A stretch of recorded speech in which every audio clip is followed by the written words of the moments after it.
Ce sera mes premiers championnats du monde, donc moi je le prends vraiment comme un objectif à part entière.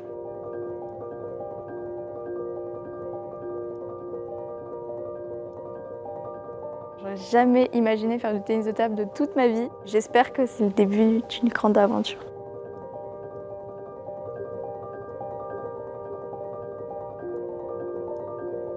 J'étais pris un peu au dernier moment, donc je suis super heureux d'être là. Ça me donne vraiment l'idée en fait d'aller chercher une médaille, mais à Paris cette fois à la maison.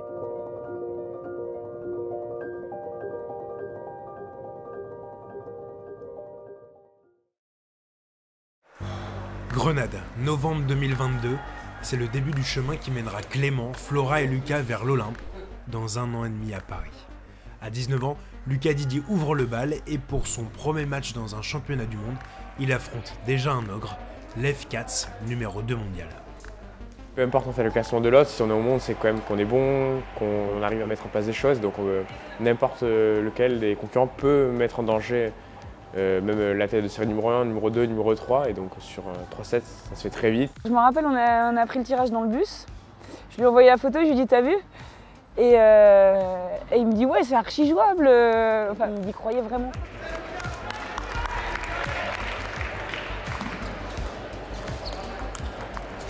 Et Lucas avait raison d'y croire. Face à un des favoris du tournoi, sans se prendre la tête, il empoche facilement le premier set. Scénario idéal qui surprend même Carole, son entraîneur. Peu importe comment il sert ou comment il remet, mais qu'il y ait cette agressivité, cette stabilité mentale que j'avais jamais vue chez lui en fait.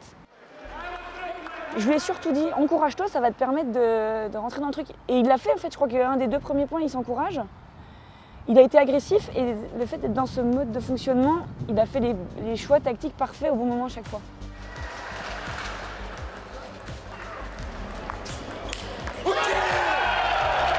Lucas Didier s'impose finalement en 3-7, une première victoire de prestige, un déclic qui forcément devait arriver.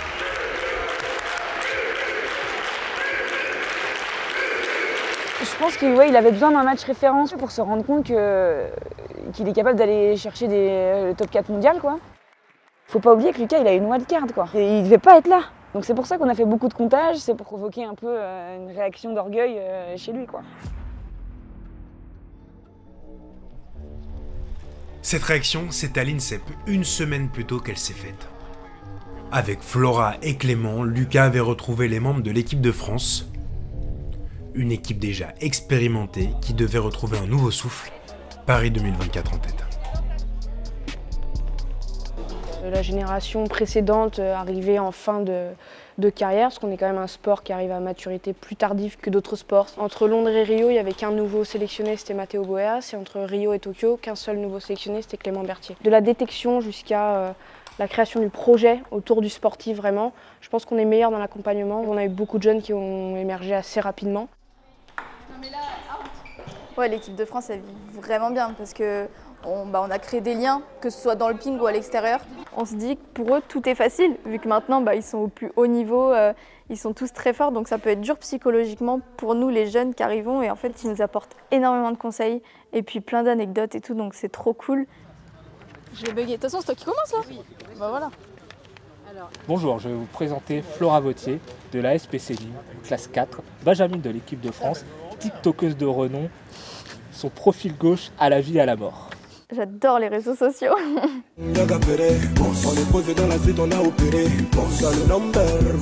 Par rapport à l'handicap, ça met en avant. Puis il y a certaines personnes qui ne sont pas au courant, qui peuvent faire du sport à haut niveau en position d'handicap. Donc je trouve ça vraiment bien de mettre mon parcours en avant, ce qui m'est arrivé. J'ai zéro tabou à parler de ça. J'ai fait un TikTok qui a mis, où avant je faisais de la GRS et maintenant du tennis de table. Et il y a plein de filles ou quoi qui m'ont envoyé « Oh, moi aussi je fais de la GRS, mais je ne me verrai pas arrêter du jour au lendemain. » Et du coup, en fait, j'ai expliqué que dans tous les cas, des fois, on n'a pas le choix. Et que, en fait, c'est la vie. Et on ne peut pas décider tout ce qui peut se passer. Et comme dans la vie, derrière la table aussi, on ne peut pas toujours décider. Alors, on essaie de s'adapter. Il me manquait cette solution en fait, de prendre le pivot pour finir une balle qui arrivait un peu facile dans la partie revers. Donc vu que j'avais pas le temps de prendre le pivot, j'ai trouvé un geste, j'ai fait une espèce de revers inversé et ça a bien marché. Vu qu'il n'y a pas grand monde qui fait ce geste, c'est sûr, ça surprend, donc c'est très efficace. À la base, j'ai mis un pivot envers, c'était surtout pour le handicap parce que j'avais du mal à me déplacer. Bon, maintenant j'arrive mieux à me déplacer, mais bon, du coup je l'ai gardé parce que j'ai l'habitude de jouer avec. C'est des raquettes et des systèmes de jeu qui sont complètement perturbateurs. Non seulement il y a les placements de balles à gérer, mais il y a en plus tout ce qui est fait avec ces raquettes-là où il faut faire attention aux effets. Justement, à Grenade, Clément va devoir être attentif en double. En quart de finale, il fait face à des Allemands plutôt sournois.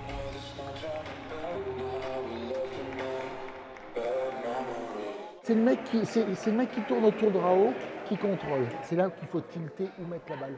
Évite d'être un peu loin parce que juste si tu fais tourner la balle, tu vois, à mon avis, il va faire la faute. Ayez confiance en vous, les gars. Là. C'est bien. Allez. Là, je te l'avais dit. Allez. Non mais là c'est bien, il suffit juste de savoir comment on met la balle, on s'affole pas. Et là.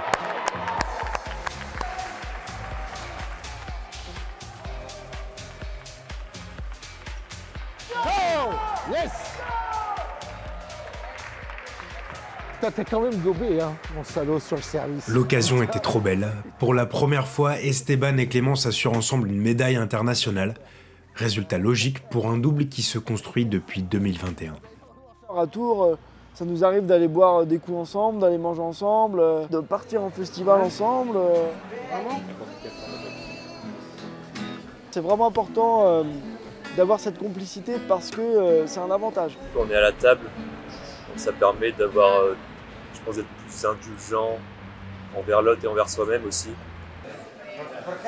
Ouais, il y a l'Alhambra derrière toi. Voilà, c'est un petit périple, hein. Merci Clément Berthier. Il m'emmène dans des endroits, ça fait plaisir. Je vais être en forme demain, Rosa Chikowski. T'inquiète pas, là je fais la prépa physique.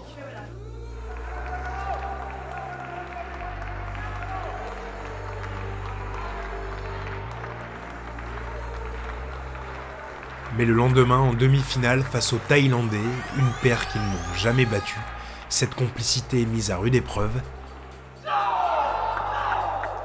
Esteban et Clément s'inclinent en 4 manches. On n'a pas démérité, on a fait la compète qu'on devait faire. Notre objectif c'était de faire une médaille. On rapporte une médaille à la France, on est content, c'est nos premiers championnats du monde.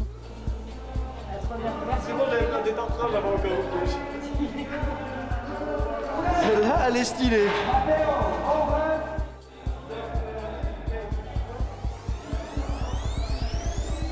Dans 1 an et demi à Paris, ça sera pas la même histoire, ça sera pas la même limonade. Faut qu'ils le sachent, les Thaïlandais, s'ils nous regardent et nous écoutent. Au même moment, à l'autre bout de la salle, Flora confirme les espoirs placés en elle. Associée à Alexandra Saint-Pierre, la Benjamine de l'équipe de France donne le ton. Pour moi, c'est important de la motiver, même si je sais qu'elle est motivée, mais de lui montrer que j'y crois et que on va tout donner. Et du coup, je sais pas, j'ai ce besoin et je pense que ça aide aussi de rebooster le double, quoi. Et on se souvient, hein, quand il y en a une qui va sur la balle courte, l'autre elle couvre la table. Hein. En fait, j'ai pas fait exprès de... Non mais ça j'en doute pas, mais on le garde en tête, d'accord? Et même si l'aventure s'arrête en demi-finale, le jeune double accroche une belle médaille de bronze après seulement quelques mois de jeu ensemble, suffisant pour rêver de médailles encore plus brillantes. Je suis fier de vous, parce que c'est quand même un double qui est en formation, qui se travaille depuis peu. C'est bien les filles. Mais c'est quand même une belle médaille. Elle va progresser de son côté, moi je veux progresser de mon côté, parce qu'on est quand même, nous aussi, au début de notre parcours en individuel. Je pense que ça peut être un très bon double. Après les doubles, place au simple. En quart de finale, Flora doit faire face à l'une des favorites du tournoi. Flora, elle n'a pas peur d'aller au combat, ça c'est un truc qu'on ne peut pas lui enlever. Et elle se retrouve derrière sur Mikolášek qui part 2 du tournoi. J'ai rien lâché en fait, j'y croyais quand même dès le début. Mais voilà, il y a quand même vraiment un niveau au-dessus.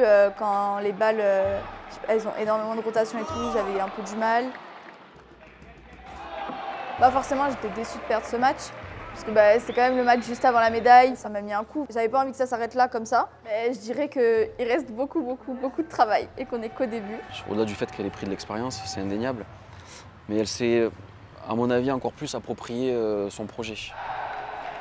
Pour Clément, l'objectif est clair, repartir avec une deuxième médaille. Problème, pour son entrée en lice, il affronte un autre espoir de sa catégorie, l'Anglais Ben Chilton. Toujours essayer de faire les bons choix, on s'interdit rien. Privilégie peut-être plus le revers si tu le sens au départ. Clément passe à côté de son début de match et les points défilent. Moi j'ai les boules parce qu'à un moment donné, il y a eu 8 points donnés, que Chilton a été cherché bien sûr, mais il y a 8 points là qui traînent. Derrière, tu t'es fait cartonner parce que tu as joué dans les touches de raquette. Bien. Chilton déroule et a même l'occasion de prendre 2 sets d'avance, moment choisi par l'entraîneur de Clément pour stopper l'hémorragie. Au début, je me pose un peu la question, puis après je me dis c'est qu'il a quelque chose à me dire, forcément. Parce que t'as pas trop le choix sur les remises. Là, à un moment donné, ça fait 2 remises de suite tout à l'heure que tu perds. Donc là, il y a 8-10, tu es mené 1-7-0. Essaye de te concentrer, essaye d'avoir des intentions en remise de service. Si tu veux espérer prendre le set avant d'attaquer un autre, c'est maintenant. Allez! Il a eu des balles de 7 pour lui, je suis revenu, j'avais une balle de 7 et j'arrive pas à conclure. Ça fait 2-0 pour lui, donc il n'y a plus le droit à l'erreur. Tu as la clé du premier démarrage, doucement, qui le gêne. Tu as la clé du finition de point au milieu. Et tu as la clé sur attention quand tu tends dans le plein raquette revers. T'excites pas. Allez, allez, allez, allez.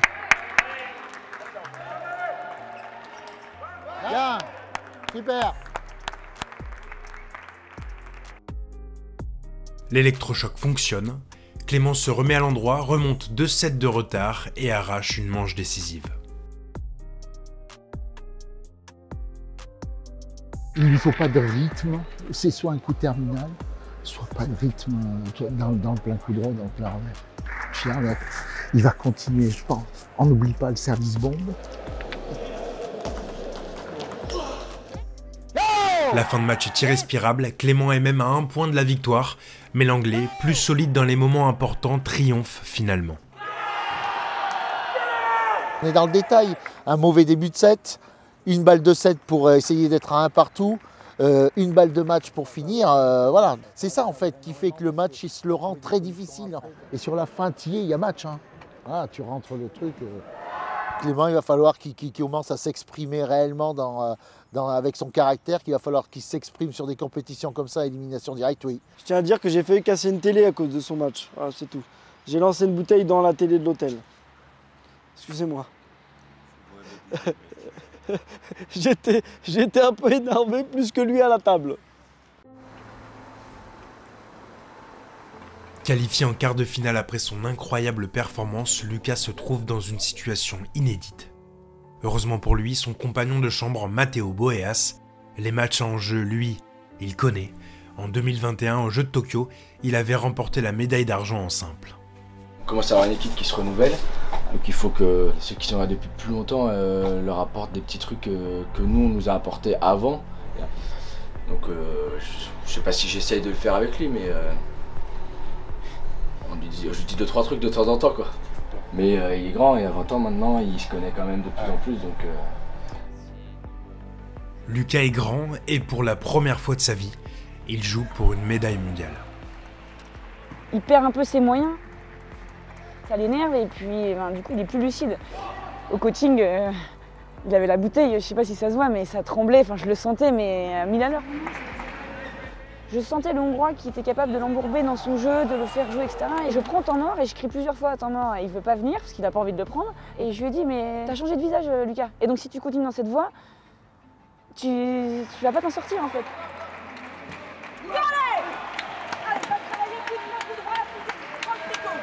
Je me dis, mais il va le faire en fait, je sais pas pourquoi, j'ai un truc, mais je le sentais bien quoi. Moi je voulais avoir une médaille à tout prix. L'association d'une finalité en fait, parce que j'étais même pas censé aller au championnat du monde il y a quelques mois, je voulais peut-être même arrêter le ping-pong. Et là, au final, j'arrive à gagner une médaille au championnat du monde, donc c'est l'impression vraiment que j'avais accompli quelque chose. Alors, même si Lucas s'est ensuite arrêté en demi-finale, l'important était ailleurs. En Espagne, médaille de bronze autour du cou, Lucas est vraiment entré dans la cour des grands. Ah, c'est dessous. super content, super... Médaille au monde, voilà, maintenant il va changer de statut. Après, il faut aussi se rendre compte qu'il a un système de jeu particulier, Lucas. Hein. Les premières fois où il va jouer, ça surprend. Maintenant, les gens vont le connaître. Ils vont savoir comment je joue, quel service je vais faire, quel coup je vais faire. Ils vont analyser, et donc ils vont m'attendre au tournant pour la prochaine compétition, c'est sûr.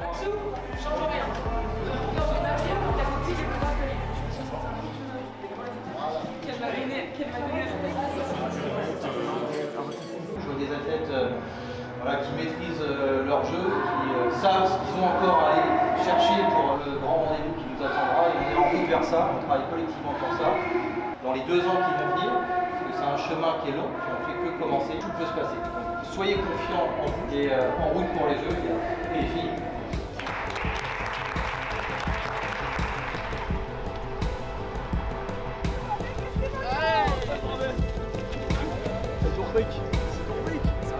Porté par ses tauliers, renforcée par une génération ambitieuse, l'équipe de France a remporté 11 médailles dont 3 titres lors de ces mondiaux 2022, histoire de bien débuter sa route vers l'Olympe.